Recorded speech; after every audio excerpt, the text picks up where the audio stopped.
Hello, in this video I will show you how to set up parental control on ASUS Zenfone 11 Ultra.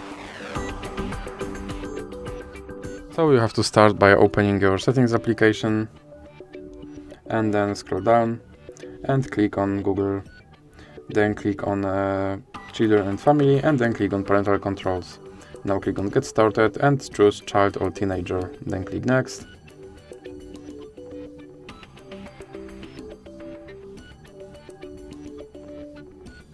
And now click on Add or Create Account for your child. And here you have to enter your child email address.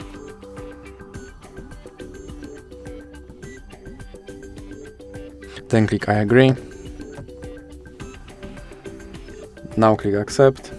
And now you have to choose your account. And now you have to enter your parent email address.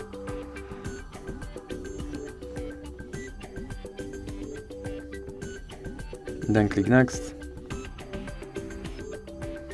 And here you have to enter your parent password. Then you have to scroll down, and here you have to enter your child password again.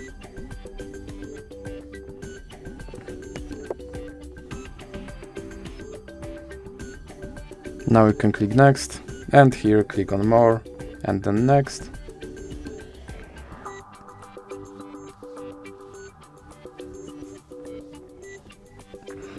Now scroll down and click Next, and here you can click Install Family Link, or you can click Skip, and then you can install this manually, and then click on Review Controls. And that's it for this video. If you liked it, please remember to leave a like and subscribe.